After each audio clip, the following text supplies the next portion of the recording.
Now, to discuss that potential cabinet reshuffle and indeed the breaking news on President Cyril Ramaphosa's urgent interdict against the former president's private prosecution against him, we're joined now by Sanusha Naidu, political analyst who's online from Cape Town via Zoom.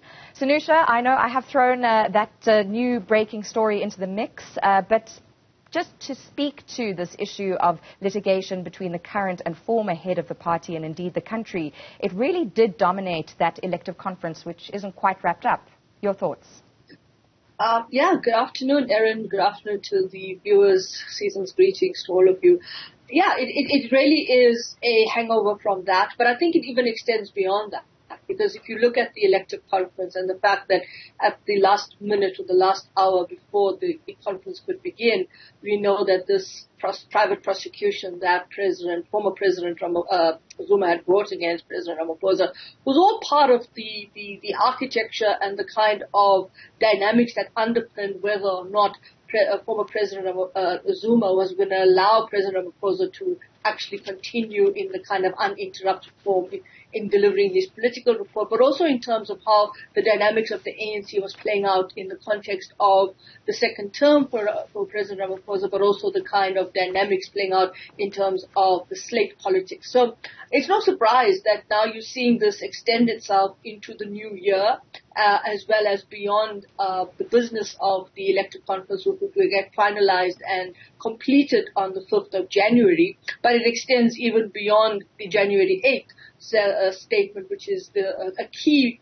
milestone in the year for the ANC in breaking in the new year. So that kind of heaviness will still continue around the dynamics of the internal political party structures, but it's really a showdown now between Ramaphosa and Zuma. And you could get that palpitation at the conference when you looked at how the dynamics and the kind of, coming in late by the former president, the kind of dynamics that produced the kind of internal rupture that you saw happening. And of course you were there, Erin, so you had a bird's eye view to all of this. Or a front row seat, as the case may be. And of course, just before that conference, we had the Section 89 vote in Parliament, and that coming into the discussion as we move on to the issue of a potential cabinet reshuffle.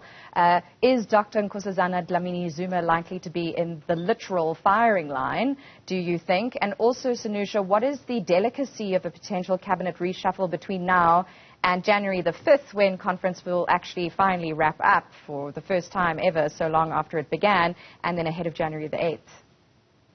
Yeah, well, let's start with the second question first, because that's an easier one for you to think about in terms of what I feel are some of the dynamics at play. It's very difficult right now to reshuffle. You haven't finished conference. So, even though you know that there's a strong showing of President Ramaphosa in terms of the numbers he got with regard to the second term. But I mean, let's be honest as well. If you look at what his opponent got, Dr. Zweli Mkhize, it was double what he went into that conference with in terms of nomination. But also bearing in mind is that, do you want to reshuffle before you've actually completed the adoption of resolutions? And remember, this was a key question around what are the resolutions that are going forward for the ANC in the next 5 years. So even though you have certain individuals, key members of the ANC in terms of their kind of standing and status in the party that have not made it back onto the NEC list, there's also a question about what kind of reshuffle you do beforehand. Now, we do know that President Ramaphosa likes to cross his T's and dot his I's, and make sure that he's really on the right footing when it comes to the kind of consultation, the kind of engagement, and the kind of deliberation he takes around particular issues. And this is a big one for him. So I don't think it's going to happen before January 5th, but then I could be proven wrong. I don't think it'll happen 3 days in between the conclusion of the elective conference and then, of course, the January 8th statement. You also got to bear in mind that you've got to look at vacancy in Parliament. And right now, I think the vacancy list opens up for the ANC in March, if I stand corrected on that. So that will also mean, how do you bring in particularly someone like Paul Mashatile in terms of into the cabinet, but first into Parliament as an MP and then, of course, into cabinet. So there's that question as well. In terms of certain names that have been put forward in the media, as well as certain of the individuals who have not made it back to the NEC. I mean, there have been certain indications by certain of the senior members of the ANC who have indicated, I think through their indication and the fact that they did not want to stand again in the NEC. We know Derek Hanekom had indicated, and you kind of get the sense that, it's not a shock to me that Pravin Gordhan has not been back into the NEC. But the key challenge here is, how does this reshuffle happen? You mentioned Dr. Nkosazana Dlamini Zuma. I mean, for me right now, it's one of those that we'll also have to be thinking about in terms of the voting that took place with regard to the independent panel report, where the ANC kind of decided not to, the majority of the ANC members in Parliament decided they're going to follow what the NEC decision was. But of course you had 5 members who dissented.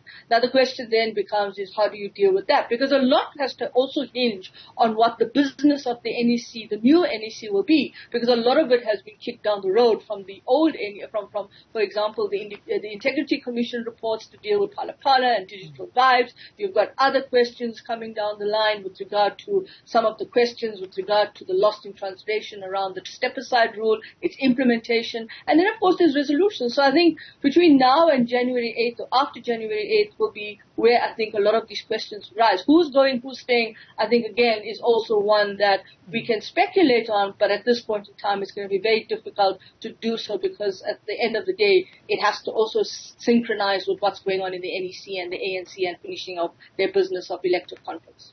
Thank you. I mean, you spoke there about the deputy position. Obviously, Paul Mashatile coming in quite strong as deputy of the party. Was Deputy President of the country, David Mabuza's Christmas address, his final farewell, his swan song, as it were, to the nation in that role, do you think? Well, you can actually take it as that. I mean, the address, I mean, from my understanding, and this seems to be an address that seems to talk about the highs and the lows, the recognition of what was achieved, the failures or the challenges rather of what could not be achieved, etc. I think it possibly is one of those final kinds of speeches that he would give. But then, of course, you must remember again that it's not just a kind of easy kind of transition from one deputy president to the next in terms of the republic of the state.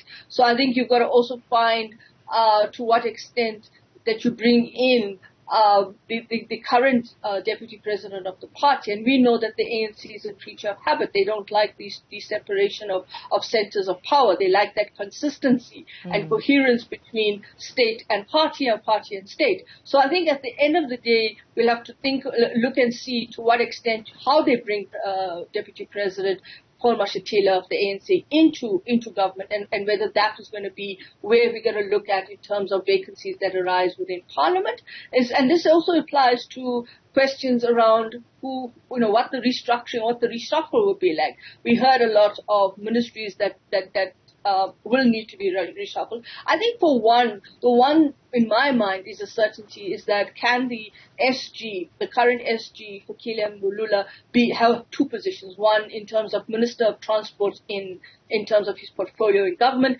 but also hold the office of SG, because we know that's a big office to hold. It has a lot of work that needs to go, technical, administrative, so that may be one of those kinds of known variables of a reshuffle. Although it should be said that he will have 2 deputies and women at that, so perhaps they will help him carry that load.